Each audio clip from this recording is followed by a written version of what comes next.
Assalamualaikum warahmatullahi wabarakatuh. Perkenalkan, nama saya Siti Nurjanah, NIM 1930201215. Saya dari Prodi PGMI 06 angkatan 2019. Saya di sini membuat video guna untuk memenuhi tugas UTS pendalaman Bahasa Indonesia MI. Dosen pengampu Ibu Hani Atus Soliha MBD. Di sini saya akan mewawancarai salah satu guru SD Negeri 4 Megang Sakti Kabupaten Musirawas. Assalamualaikum Ibu. Waalaikumsalam. Apa kabar Ibu? Alhamdulillah baik. Ada pepatah, tak kenal maka tak sayang. Tak kenal maka tak sayang. Maka dari itu kita perkenalkan dulu ya.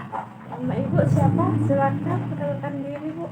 Baik, terima kasih atas kesempatannya. Perkenalkan, nama saya Diana Sari. Saya bekerja di SD Negeri 4 Talangpi, Megang Sakti 5. Megang Sakti kali ya.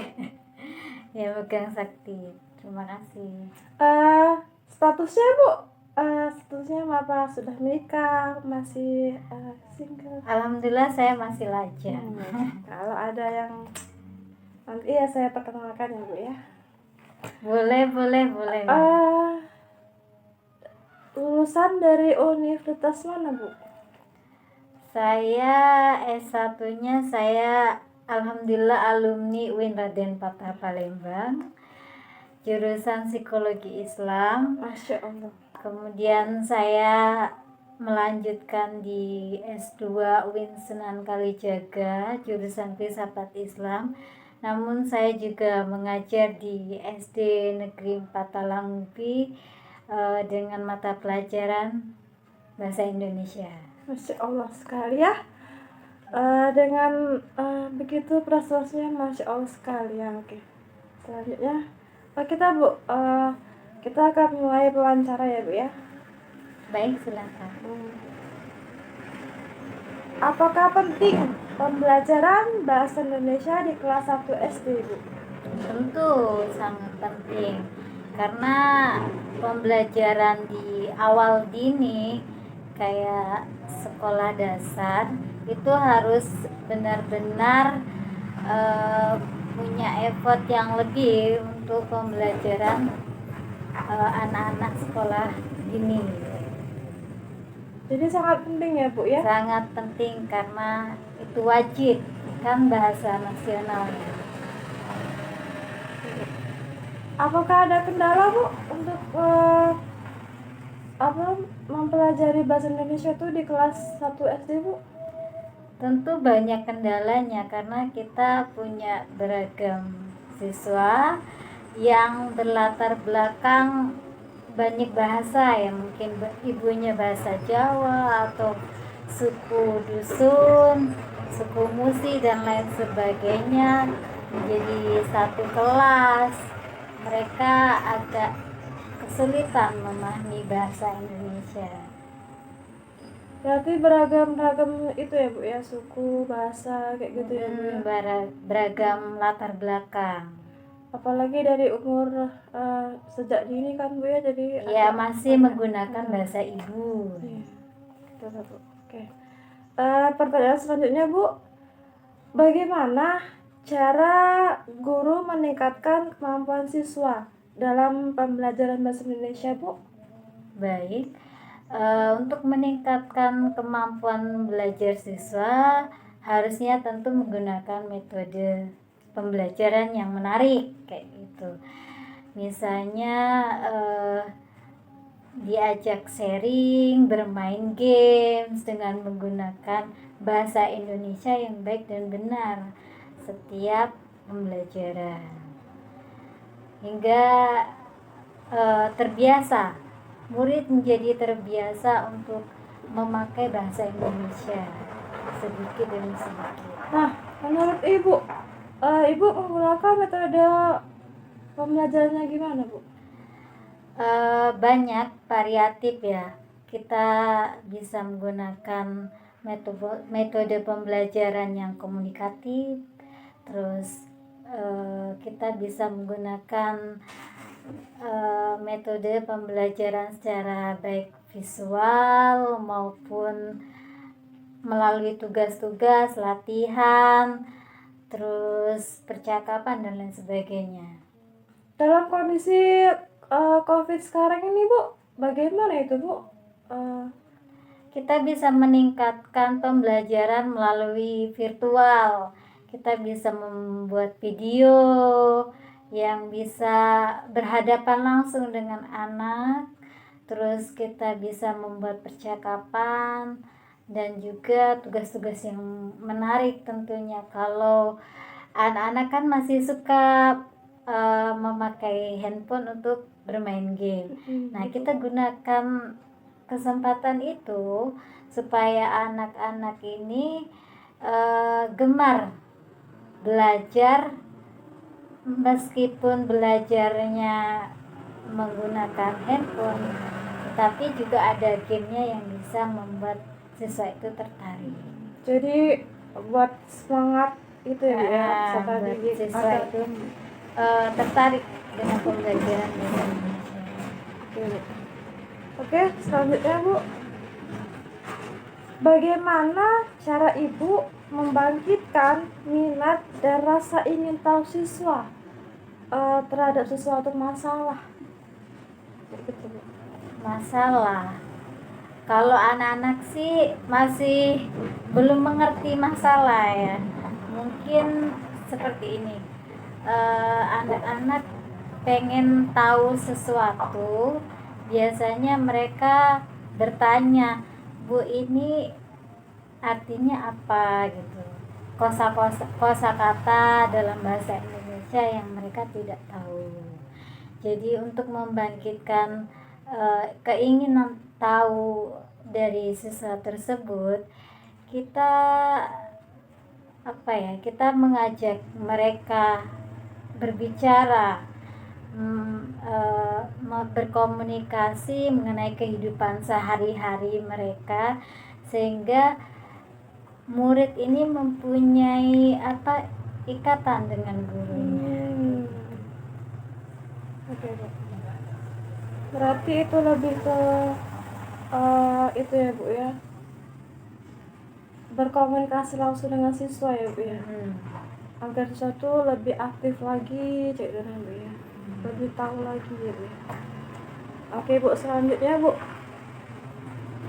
bagaimana cara Ibu agar siswa itu berpikir aktif dalam proses belajar mengajar Bu? Kita menggunakan, seperti saya bilang tadi, menggunakan metode yang bergantian.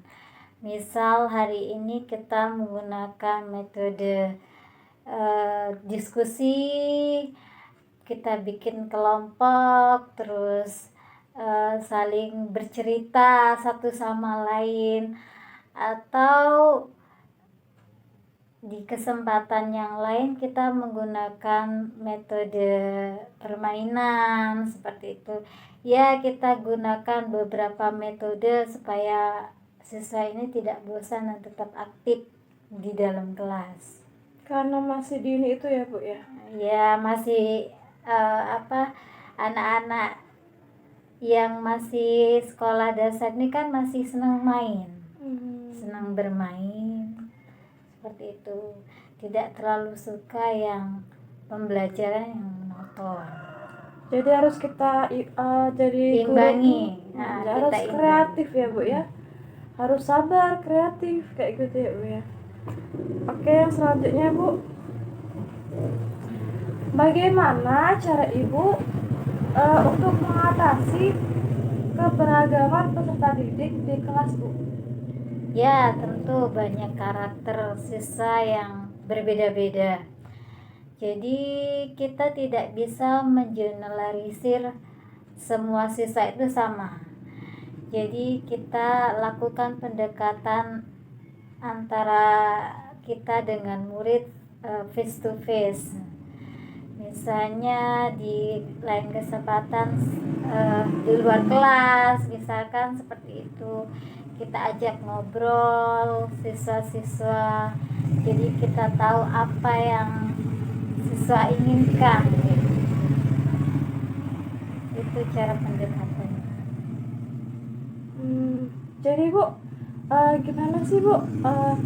Kan di kelas itu kan pasti ya Bu ya ada peserta didik yang pintar, yang agak lambat cara menangkapnya. Nah, gimana cara Ibu agar siswa itu tuh cepat menangkap dan supaya bisa terlihat sama, jadi kita bikin semacam belajar kelompok. Nah, kita gabungkan antara yang pintar sama yang ibaratnya kurang ya, kurang pintar, kurang aktif, sehingga mereka bisa saling membantu satu sama lain. Seperti itu. Jadi lebih ke kitanya ya Bu ya. Sebisa kita mengatur anak-anak.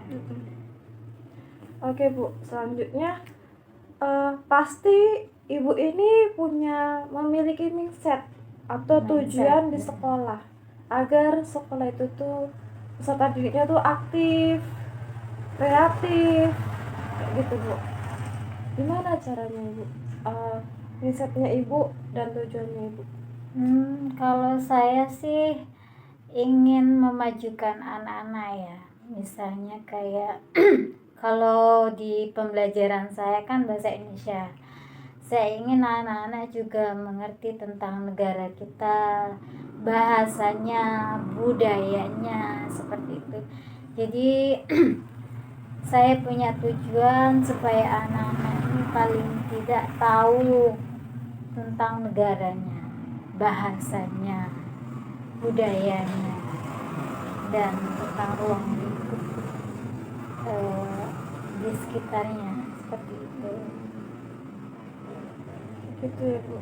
Jadi itu lebih kalau untuk sekolah ya, kita semua masing-masing guru punya tujuan yang sama ya, untuk mencerdaskan anak bangsa. Jadi kita punya cara-cara masing-masing dengan tujuan yang sama. Gitu ya Bu tujuannya Bu. Bagus sekali Bu.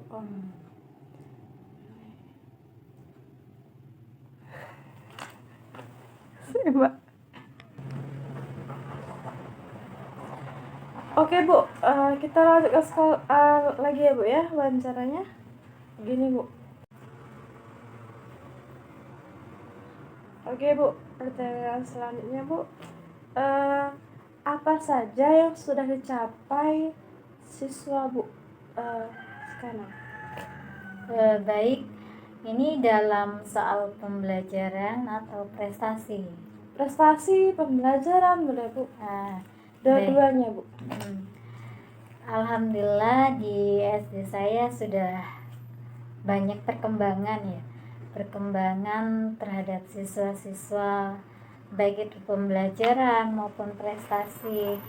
Untuk dalam pembelajaran bahasa Indonesia terutama, beberapa anak yang sudah mengikuti lomba-lomba seperti kayak menulis cerpen, puisi, bercerita, itu sudah beberapa siswa yang sudah mendapatkan prestasinya hingga sampai ke tingkat kabupaten.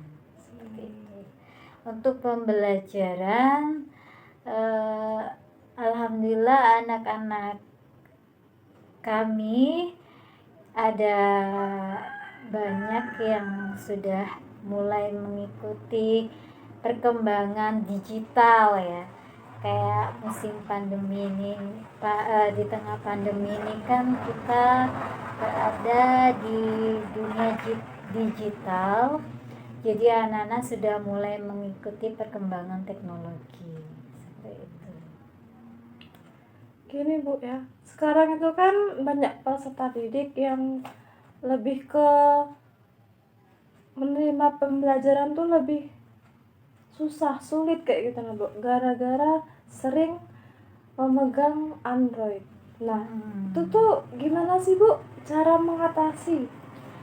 Memang tidak mudah ya, apalagi kita berada di ruang lingkup ibaratnya desa lah, jauh dari perkotaan. Selain kendalanya di sinyal yang susah, yang kedua tidak semua orang tua punya HP Android untuk anaknya, ya kan. Jadi solusinya adalah karena kita masih di pedesaan, untuk mereka yang tidak punya HP Android kita datangi. Hanya ya ada beberapa siswa yang seperti itu, tapi yang sudah punya HP Android kita tetap jangkau siswa itu melalui orang tuanya supaya bisa memperhatikan anaknya. Jadi pembelajaran apa saja yang harus diikuti anaknya kita share via WA, dan ada Zoom class yang bisa mereka ikuti, kita ajari orang tuanya. Jadi bahasa Indonesia tuh untuk peserta didik tuh sangat penting ya Bu ya, walaupun banyak kendalanya, walaupun banyak situasi sekarang ini kan banyak itu ya Bu ya. Bukan hanya peserta didik ya, kita semua bangsa Indonesia juga harus tahu dan bisa menggunakan bahasa Indonesia. Kalau kita ketemu, misalnya kita berada di perantauan atau kita bertemu dengan orang yang tidak sesama suku, tentu akan kesulitan untuk berkomunikasi. Jadi dengan menggunakan bahasa Indonesia kita bisa saling berkomunikasi. Oke Bu, terima kasih Bu atas waktunya yang telah Ibu berikan kepada saya, atas ilmunya pun terima kasih sebanyak-banyaknya Bu ya. Kalau ada kata-kata dari saya yang kurang sopan atau menyakiti hati Ibu, saya mohon maaf ya Bu ya. Iya, sama-sama, saya juga minta maaf kalau masih banyak kekurangan dan kesalahan. Banyak sekali Indonesia. Oke teman-teman, baiklah itu tadi wawancara dari saya dan Ibu Diana Sari. Kurang lebihnya saya mohon maaf. Akhirul kalam, wassalamualaikum warahmatullahi wabarakatuh.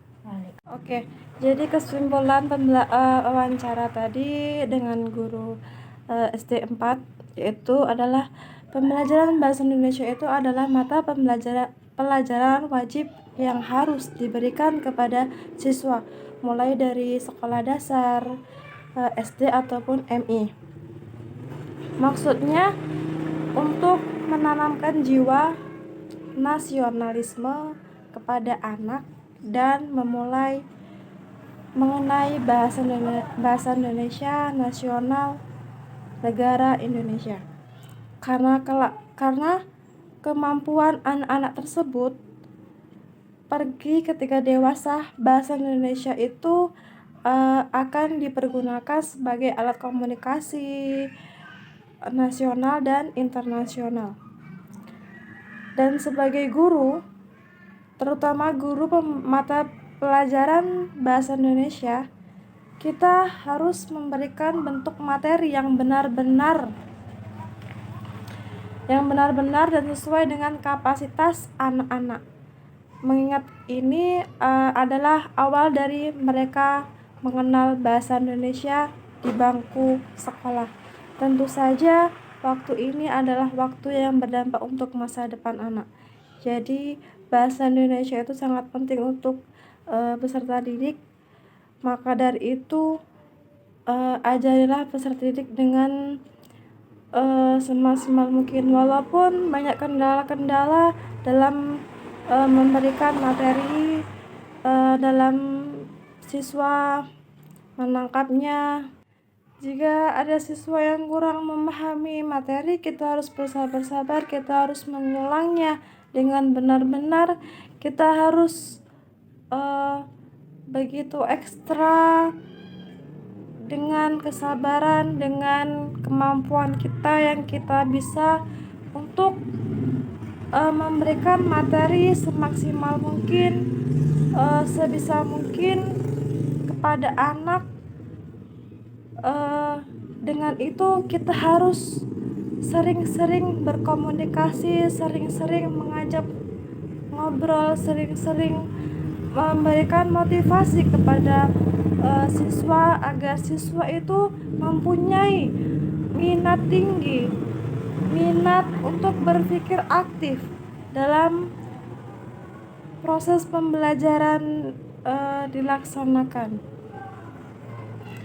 Jadi seorang guru itu harus bisa menanamkan sifat aktif, sifat berpikir kritis. Walaupun banyak kendala-kendala yang sudah kita lalui. Oke, itulah kesimpulan yang dapat saya sampaikan.